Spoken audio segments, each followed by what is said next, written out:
Cześć! W tym filmie przyjrzymy się najmniejszemu członkowi rodziny PowerEdge. Niech nie zmyli Was jednak jego kompaktowa obudowa. Pokażemy, w jakich wersjach dyskowych występuje ten mały mocarz, jakie mamy możliwości konfiguracji sprzętowej, do czego się nadaje, a dodatkowo podzielimy się paroma ciekawostkami na jego temat.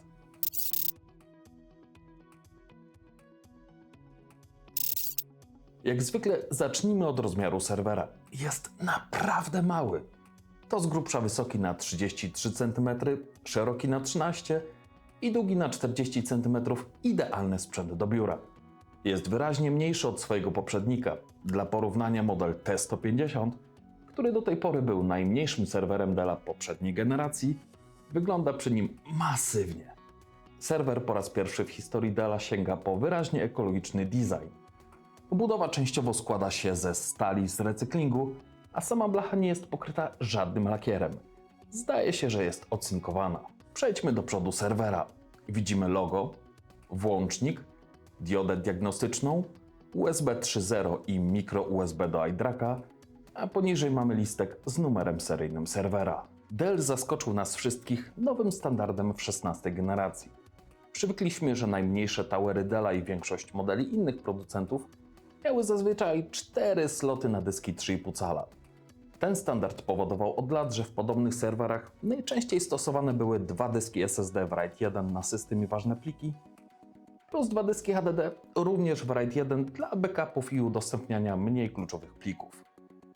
Dziś jednak coraz więcej firm przechowuje coraz większe ilości danych, a postęp technologiczny przesuwa miejsce systemu czy wirtualizatora z dysków SATA SSD na NVMe.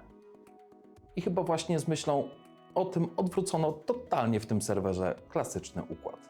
Podstawowy wariant serwera oferuje 3 sloty 3,5 cala podłączane albo do kontrolera zintegrowanego SATA, albo do kontrolera sprzętowego SAS SATA.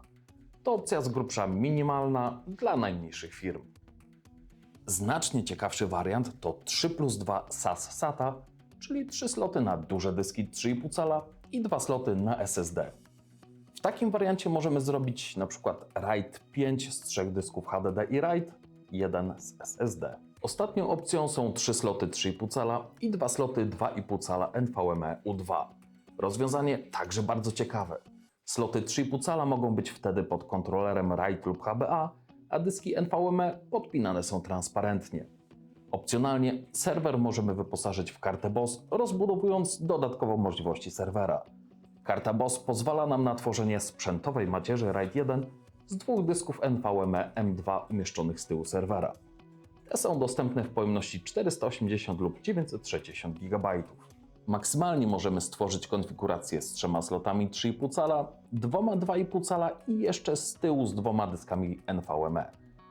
A to się prosi o RAID 1 na NVMe pod system, RAID 1 z SSD SATA na ważne pliki i RAID 5 z dysków HDD na archiwum, backupy i inne niewymagające wysokiej wydajności zadania. O samych kontrolerach RAID opowiem za chwilę, a tymczasem w zależności od mocy procesora mamy 2 rodzaje radiatorów.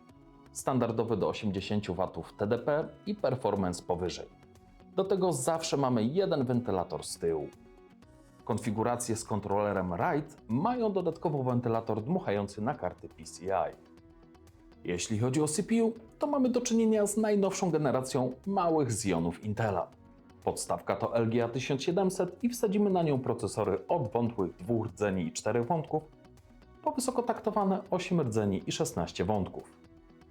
Pod tym kątem T160 może być wykorzystywany jednocześnie jako maksymalnie budżetowy serwer z minimalnymi wymaganiami oraz jako naprawdę kompetentna maszyna zaspokajająca większość potrzeb małych i średnich firm, np. pod bazę SQL. Na płycie mamy 4 sloty na pamięci DDR5 ECC UDIM. Maksymalnie obsługuje do 4 32 GB kości, więc do osiągnięcia mamy maksymalnie 128 GB. Żeby serwer się uruchomił, musimy wsadzić przynajmniej jedną kość RAM. My zalecamy jednak obsadzać serwer minimalnie 2 modułami tak, byśmy mogli czerpać korzyści z trybu Dual Channel.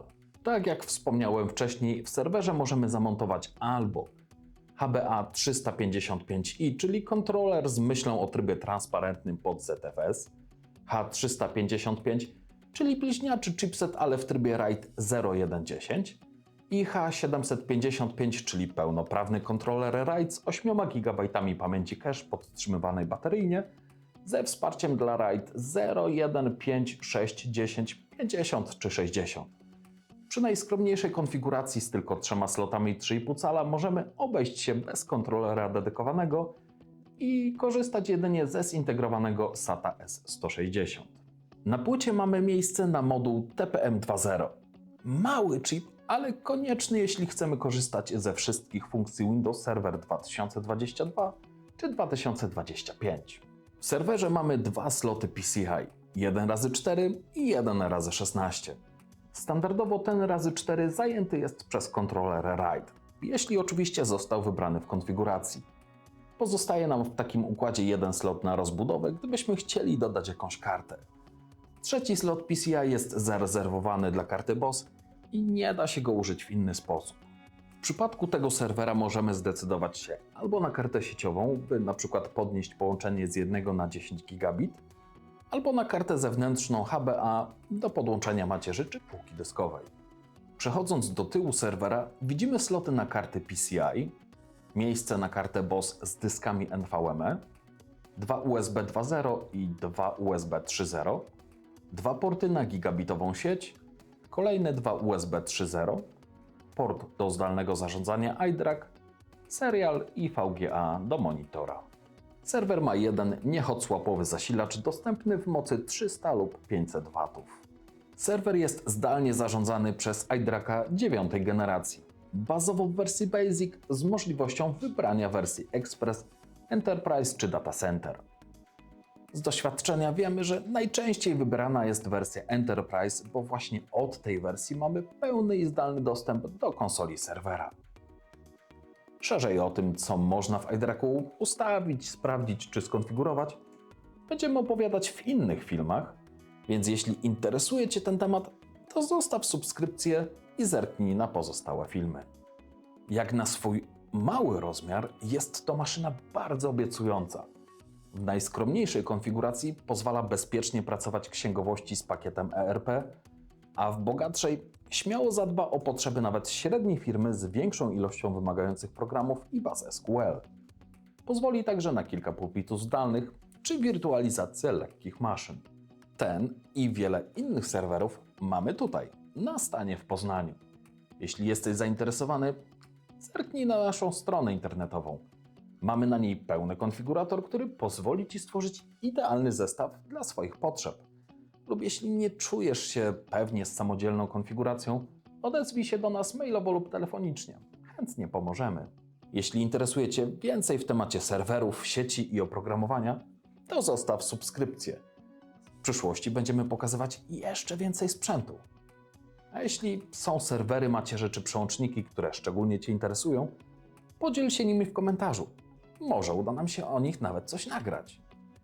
Tymczasem dzięki za obejrzenie i do zobaczenia.